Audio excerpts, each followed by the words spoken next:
আসসালামু আলাইকুম, সবাইকে স্বাগতম। আজকের এই ভিডিওতে আমরা অ্যাকাউন্টিং সফটওয়্যার টালিতে কিভাবে ট্রায়াল ব্যালেন্স দেখতে হয় সে বিষয়টাই দেখব। ট্রায়াল ব্যালেন্স দেখার জন্য প্রথমেই হচ্ছে আপনাকে গেটওয়ে অফ টালিতে আসতে হবে। গেটওয়ে অফ টালিতে আসার পর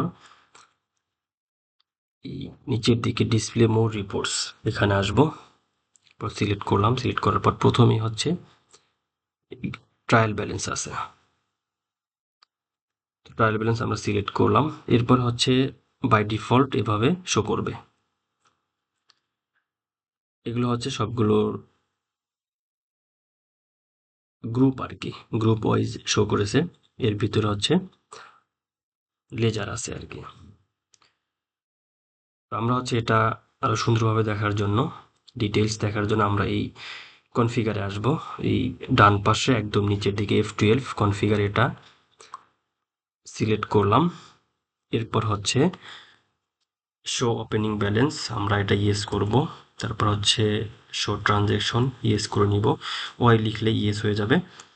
এরপর হচ্ছে need transaction only, need transaction no থাকবে।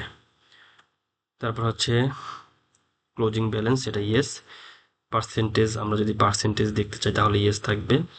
এরপর হচ্ছে যে বিষয়টা, যে type of grouping, format of report, type, এটা গ্রুপ ওয়াইজ দেখতে চাইলে আমরা গ্রুপ ওয়াইজ দেখব এবং নিচে এসে আমরা ডিটেল দেখতে পারি। অথবা হচ্ছে আপনি চাইলে এই গ্রুপ ওয়াইজ এসে লেজার ওয়াইজ দেখতে পারেন। তো লেজার ওয়াইজ দেখলে হবে কি, যে গ্রুপের নাম শো করবে না। বাট যদি আপনি হচ্ছে গ্রুপ ওয়াইজ রেখে যদি হচ্ছে ডিটেইল দেন, তখন হচ্ছে গ্রুপের নাম শো করবে এবং লেজারের নামও শো করবে। তাহলে হচ্ছে আমরা গ্রুপ ওয়াইজ রেখে ডিটেইল দেখব। এরপর হচ্ছে আমরা যা আছে তাই রাখবো এগুলো। এরপর হচ্ছে enable stripe view, enable stripe view যদি আমরা ইয়েস করে নিই তাহলে হচ্ছে দেখতে সুবিধা হবে ব্যালেন্সগুলো, এই যে ব্যালেন্সগুলো দেখতে সুবিধা হচ্ছে। এবার যদি হচ্ছে আমরা আরেকটু চেঞ্জ করে নিই, যে আমরা শুধু লেজার ওয়াইজ দেখবো আর কি, তাহলে এভাবে রাখলাম। এরপর হচ্ছে আমরা এটা স্ট্রাইপ ভিউ, এটা নো দিলাম। তাহলে এখন কেমন দেখা যায়? এখন দেখা যাবে হচ্ছে এইভাবে হচ্ছে। এখানে লক্ষ্য করুন, আমার পার্সেন্টেজ যদি আমি ইয়েস করে নিই তাহলে সুবিধা হবে কি, যে আমার এই কোন ফিগারগুলো মোট অ্যামাউন্টের কোনটা কত পার্সেন্ট সেটা হচ্ছে শো করবে। শো করলে হবে কি, যে সবচেয়ে পার্সেন্টেজ বেশি কোনগুলো সেগুলো হচ্ছে ম্যাটেরিয়াল ফিগার। আমরা ম্যাটেরিয়ালিটি চেক করার জন্য আমরা হচ্ছে পার্সেন্টেজ ইয়েস করে নিতে পারি।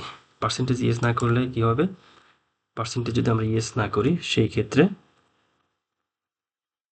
আমরা ম্যাটেরিয়ালিটি চেক করতে আমাদের হচ্ছে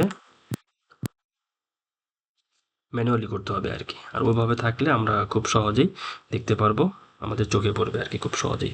আচ্ছা, এখন হচ্ছে আমরা এই আরেকটা অপশন দেখবো, সেটা হচ্ছে আমরা এটা যদি মান্থলি দেখতে চাই তাহলে হচ্ছে আমরা এই এখানে খেয়াল করুন F6 আছে, আমরা এটা প্রেস করব। এটা প্রেস করলে সে মান্থলি চলে আসবে আর কি। হ্যাঁ, আরেকটা বিষয় হচ্ছে, সেটা হচ্ছে এই অটো কলাম।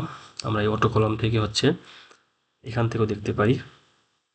খেয়াল করুন, এই যে হাফ ইয়ারলি, মান্থলি, কোয়ার্টারলি, আমরা হচ্ছে আমাদের প্রয়োজন অনুযায়ী, সাধারণত যেহেতু এটা ট্রায়াল ব্যালেন্স, হাফ ইয়ারলি বা মান্থলি বা কোয়ার্টারলি উভয় প্রয়োজন হয়। আমাদের অ্যাকাউন্টস যখন আমরা প্রিপেয়ার করি, ট্রায়াল ব্যালেন্স থেকে তো প্রথমে অ্যাকাউন্টস প্রিপেয়ার করতে হয়। সুতরাং হচ্ছে আমাদের এই হাফ ইয়ারলি, মান্থলি বা কোয়ার্টারলি এগুলো বেশি ইম্পর্টেন্ট। তো ধরুন আমরা হচ্ছে হাফ ইয়ারলি দেখবো, তাহলে এন্টার প্রেস করবো এবং এখানে খেয়াল করুন শো টোটাল কলাম। আমরা যদি টোটাল কলামের ঘর দেখতে চাই তাহলে হচ্ছে আমরা ইয়েস লিখবো, না দেখতে চাইলে নো দিব আর কি।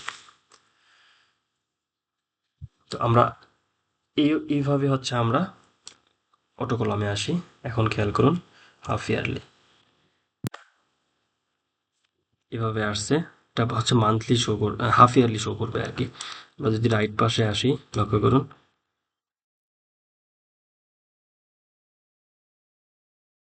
যে সে শো করছে অর্থাৎ হাফ ইয়ারলি, যে 1 জুলাই 2025 থেকে 31 ডিসেম্বর। আমরা যদি আরেক ঘর সামনে যাই তাহলে 1 জানুয়ারি 2025 থেকে 30 জুন, অর্থাৎ প্রতি 6 মাস করে সে শো করবে আর কি। তো এই ছিল পুরো ভিডিও। ভিডিওটি যদি ভালো লাগে তাহলে অবশ্যই লাইক এবং কমেন্ট করবেন। আর আপনি যদি আমার চ্যানেলের প্রথম ভিডিও দেখে থাকেন তাহলে অবশ্যই সাবস্ক্রাইব করে পাশে থাকা বেল আইকনটি অন করে রাখবেন, যাতে পরবর্তী ভিডিওগুলো খুব সহজেই পেয়ে যান। ভিডিওটি দেখার জন্য আপনাদেরকে অসংখ্য ধন্যবাদ।